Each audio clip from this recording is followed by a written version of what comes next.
না, তুমি চলে যাওয়ার পর আর তোমাদের বাড়ি যাওয়া হয়নি। ঠিক আছে, আজই গিয়ে সমস্ত খোঁজ খবর নিয়ে তোমাকে রাত্রেবেলা ফোন করে আমি সব জানিয়ে দেবো।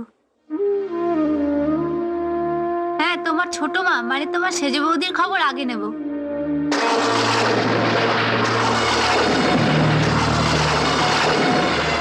রাখছি।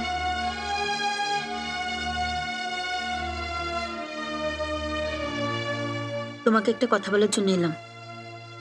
এদিকে এসো, বসো। কি হয়েছিল শেষদার? Heart attack. কাল রাত্রে ঘুমের মধ্যে। সেজ বৌদি, ওনার কি হার্টের কোনো অসুখ ছিল? হ্যাঁ, আমরা ডাক্তার দেখিয়েছিলাম। ডাক্তার বলেছিল যে ইমিডিয়েট বাইপাস সার্জারি করাতে হবে। করাতে হবে তো করালে না কেন? করাতে গেলে তো টাকা লাগবে। সেজ বৌদির মায়ের যা গয়না ছিল সেটা বেচে দিয়েই তো ছোটদাকে ডাক্তারি পড়তে পাঠিয়েছে। আমার ভাগ্যে যে লেখা ছিল তাই হয়েছে। আমি যার জন্য তোমার কাছে ছুটে এলাম। তুমি কিন্তু আনকে ফোন করে বলো না যে ও শেষদা। তোমরা ওকে জানাওনি? না, ও জানতে পারলেই ছুটে চলে আসবে। পাছে তুমি অন্য জায়গাতে জেনে ওকে ফোন করে দাও। তাই রুনুকে নিয়ে ছুটে চলে এসেছি। তুমি কিন্তু কোনোদিন মুখ ফসকে ওকে কথাটা বলো না। ও তো ফোন করলেই তোমার কথা জিজ্ঞাসা করে। বলবে আমি ভালো আছি, খুব ভালো আছি। বাহ, এভাবে চুপচাপ বসে না থেকে এবারে ভাবো যে এত বড় সংসারটা চলবে কি করে। সংসার চলবে কি করে মানে? যেভাবে চলছে সেভাবেই চলবে। হ্যাঁ, কিন্তু তুমি চলবে বললেই তো আর চলবে না।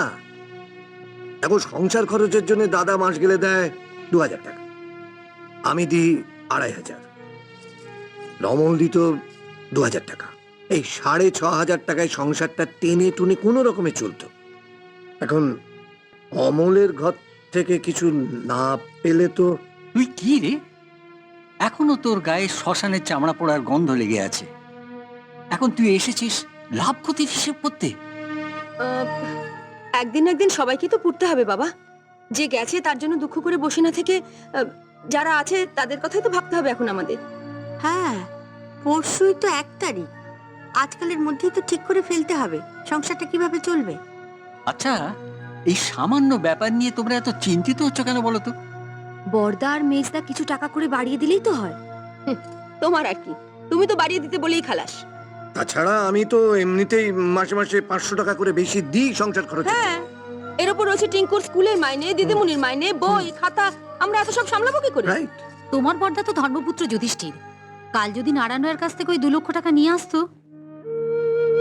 বৌমা, ওই 2 লক্ষ টাকা নিয়ে এলে কি অমল বাঁচতো? ঠাকুরপো না বাঁচলো, আমরা তো বাঁচতাম। আজ তাহলে গালে হাত দিয়ে বসে ভাবতে হতো না সংসার কি করে চলবে। আপনার ছেলের যে কবে বুদ্ধিশুদ্ধি হবে। তুমি কি গো বড় বৌদি, তোমার অমন স্বামী কোথায় তোমার বুক গর্বে ভরে উঠবে। হাতের কাছে অমন সুযোগ পেয়ে টাকাতে আলমারি না ভরিয়ে গর্বে বুক ভরিয়ে কি লাভ? সেই তো মাসের শেষে মেয়ের মাস্টারের মাইনে দিতে গিয়ে এর ওর কাছে হাত পাততে হবে। ঠিক আছে, দুদিন যাক, একটা উপায় ঠিক বেরোবে। কি উপায় বেরোবে বাবা? হ্যাঁ, দুদিন বাদে কি উপায় বেরোবে? বাজারে চালের দাম কমে যাবে নাকি 20 টাকা কিলো দরে বাজারে মাছ বিকোবে? হ্যাঁ এই বিমল, তুই ভেবেচিন্তে কি একটা উপায় বের করেছিস বলছিলিস না? হ্যাঁ বাবা, আমি বলছিলাম কি যে আভাকে তো মাস গেলে খাওয়া থাকা ছাড়াও 1200 টাকা করে দিতে হয়। তো সামনে মাস থেকে আমরা যদি আভাকে না রাখি। সে কি রে, আভা না থাকলে চলবে কি করে? রান্না করা, বাসন মাজা, ঘর ঝাড় দেওয়া, ঘর মোছা, এসব কে করবে? কেন? আপনার সেজ বৌমা করবে।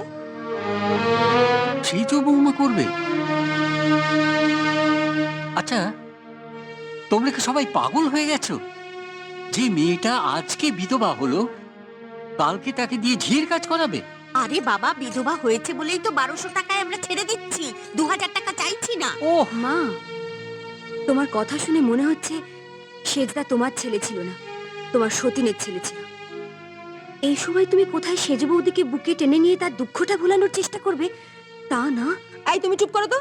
আমরা যা ঠিক করেছি তাই হবে, ওকে আবার কাজগুলোই করতে হবে। না না না না মেজ বৌমা, আমি সেজ বৌমাকে কিছুতেই বলতে পারবো না তুমি আবার কাজগুলো করো।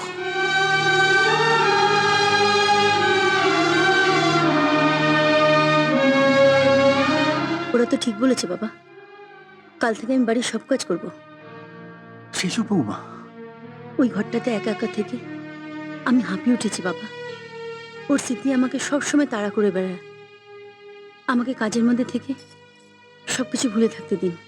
তোমার মেয়ের পড়াশোনার খরচের জন্য তোমার বাবাকে বলো মাসে মাসে যেন কিছু টাকা পাঠিয়ে দেন। আমরা ওর পড়াশোনার খরচ কিন্তু চালাতে পারবো না। তোমার বাবা যদি টাকা না দেন তাহলে তোমার মেয়েকে আর স্কুলে পাঠিও না। হ্যাঁ, ও তাহলে তোমার সঙ্গে কিছু কাজ করতে পারবে। ওহ তোমরা কি মানুষ!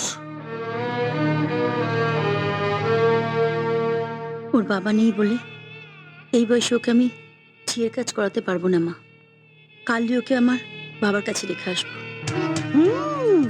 তাহলে তো ভালোই হলো, তুমি সারাক্ষণ কাজ করতে পারবে। নিন।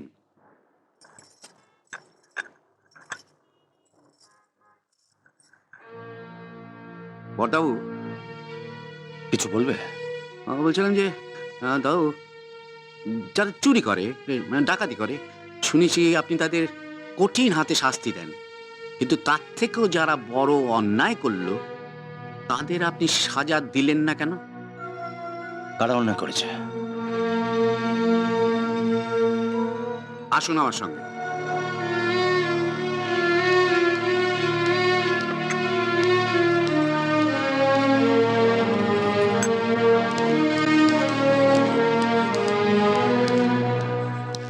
ওদিকে কি দেখছেন? এদিকে দেখুন।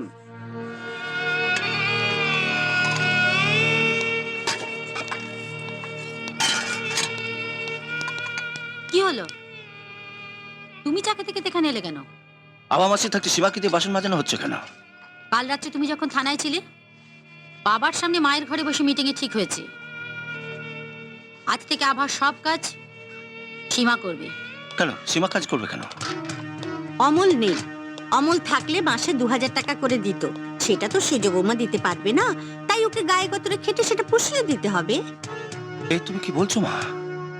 আমি না হয় তোমার পেটের ছেলে নয়, কিন্তু অমল তো তোমার নিজের ছেলে। কাল অমল মারা গেল আর জোর বউকে দিয়ে। আমি একা নই, বাড়ির সবাই মিলে এটা ঠিক করেছে।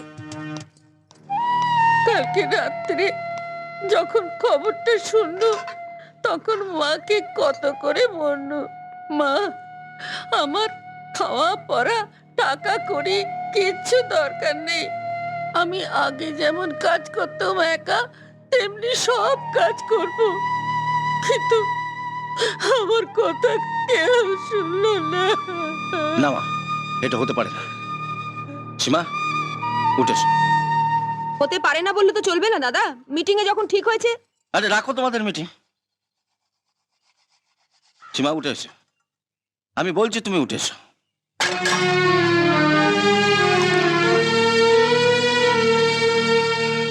কাজের মধ্যে থেকে ওকে আমি ভুলতে দিন দাদা।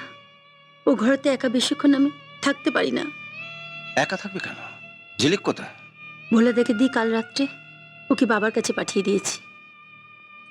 এই কাজটা তোমরা ঠিক করলে না মা। বিলেত থেকে ফিরে অয়ন যখন জানতে পারবে যে।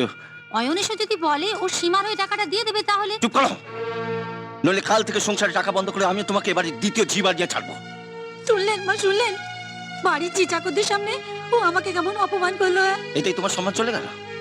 বাড়ির ঝি চাকরের সামনে বাড়ির বউকে দিয়ে ঝিয়ের কাজ করাচ্ছ। তোমরা কি ভাবছো এতে তোমার সম্মান বাড়ছে? আপনার মরা ভাই দিব্যি বর্দা, আপনি ঘরে যান। এসব কাজ করতে আমার একটুও কষ্ট হচ্ছে না। আমি জানি যে কষ্ট কাল তুমি পেয়েছো, এই কষ্ট তার কাছে কি? তবুও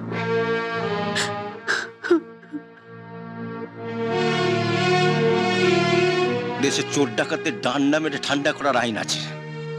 তোমাদের মতন বদ শাশুড়ি আর বউদের যদি ডান্ডা মেরে ঠান্ডা করার আইন থাকতো, একটা ডান্ডা মেরে তোমাদের ঠ্যাং খোলা করে দিতাম।